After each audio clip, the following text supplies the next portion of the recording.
As I walked among the olive trees here on the Mount of Olives, I could not help but sense the pain that this mountain witnessed nearly 2,000 years ago, as Jesus retreated here just before his arrest.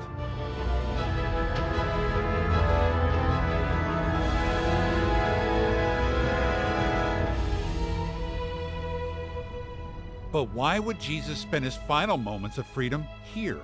And what did it symbolize about his impending death?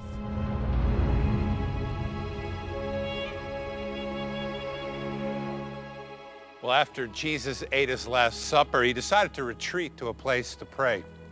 The Bible calls that place a garden named Gethsemane. It probably was an orchard that was cultivated around, and people did have crops coming from that.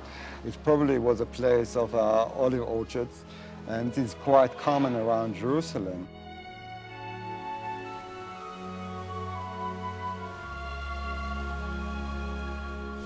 Today, there is a traditional location for the Garden of Gethsemane. It's a well-preserved garden with olive trees that are over 1,000 years old, possibly the descendants of the original ones Jesus saw himself. Now, this would have been more like a place where Jesus would have come, an open area with olive trees all around. But when Jesus came, it was night, and the location was ideal because from here, you can see the temple. The Temple Mount is the center of life, of worship, and for Jesus was the center of the presence of his Father. So he would have taken great comfort from being able to look at that temple from most locations where he was around Jerusalem in the last days of his life. Mark 14 describes the scene here. It says he took Peter, James, and John along with him. Then he began to be deeply distressed and troubled. My soul is overwhelmed with sorrow to the point of death, he said to them. Look at him pleading for help. Look how afraid he is. He says, my soul is overwhelmed and to the point of death. I don't think I've ever been to the point where I said that. I mean, I've been overwhelmed, but I never thought I literally was going to die. The vice had begun to tighten around his life and his chest, and while his spirit understood the purpose of the imminent events, and his mind knew precisely the agenda, Jesus still felt the pressure. That's why this location was so significant. The word Gethsemane means olive press. The olives in this garden reminded Jesus of how crushed his body was going to be. In Nazareth village, there's a real working olive oil press, just like they used in the first century. The olives are collected and then placed inside of a circular trough that houses a huge round millstone. It rolls over the olives and crushes them. Then the freshly crushed olives are placed inside of a basket and put inside of a press. Weights are added to that press and pushes on that basket, and precious oil from the olives flows down the side.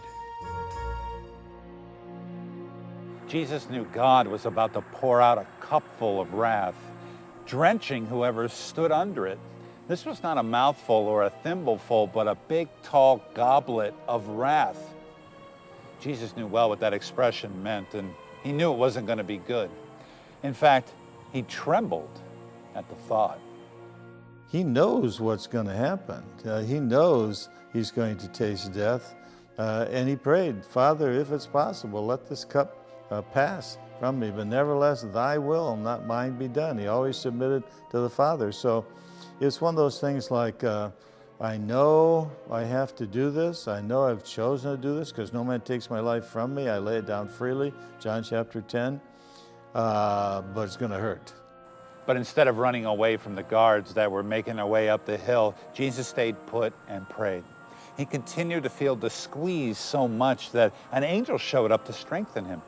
The only other time an angel showed up to comfort Jesus occurred in the wilderness, days without food and companionship.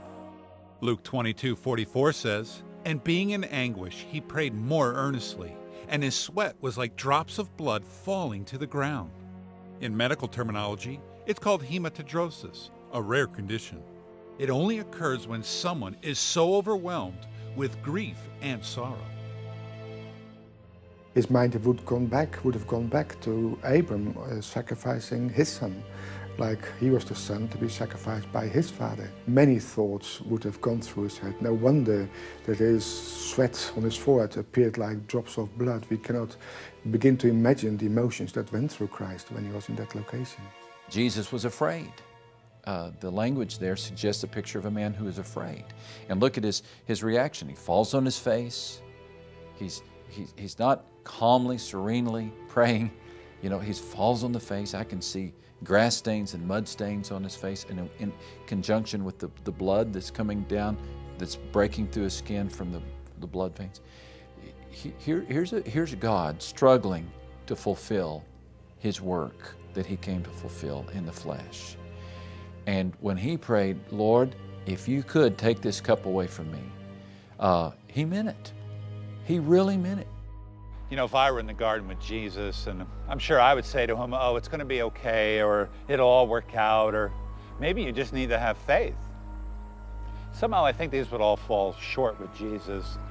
Of course, everything God does works out, and of course, Jesus has faith. But that doesn't take away the pain, because Jesus was about to be brutalized beyond belief on every level, and he knew it, and he wasn't looking forward to it. He did not want to experience pain, and his soul was crushed. Nobody wants to physically suffer like that. Nobody but a delusional person would bounce happily toward that end and say, this is what I've been waiting for. Oh boy, you know, now they're going to see. So I think, again, he's human here.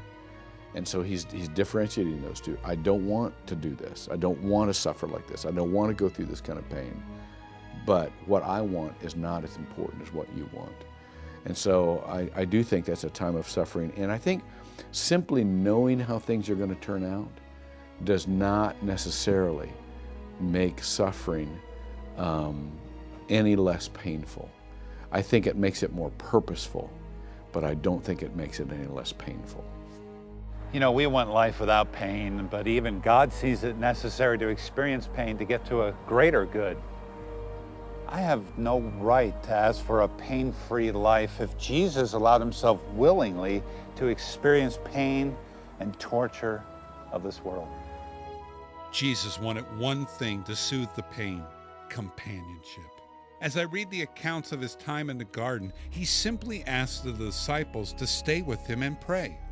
But 3 times he found them sound asleep. The whole world was about to be turned upside down, and all God wanted was a friend. It's amazing. You know, I guess I understand the antidote my friends require when they're distressed. They just want a friend. No sermons and no empty words of encouragement, just to be near them and available. The loneliness of this moment added another stone to his soul and crushing his spirit even further. The Garden of Gethsemane shows me a side of Jesus that I did not expect, one that feared pain. But pain never was God's intention for this world. Thousands of years before, also in a garden, Adam and Eve chose their own desires over those of God. Their selfishness unleashed a flood of pain into the earth that not only troubled mankind, but God himself. Jesus in this garden began the process of undoing that pain for those that believe in him. You know, Revelation 21 tells us that in eternity, he will wipe away every tear from their eyes, and there'll be no more death or mourning or crying or pain, because the old order of things has passed away. You know, when my soul is crushed, I need only to think of that. This won't be forever. Eternity is just around the corner.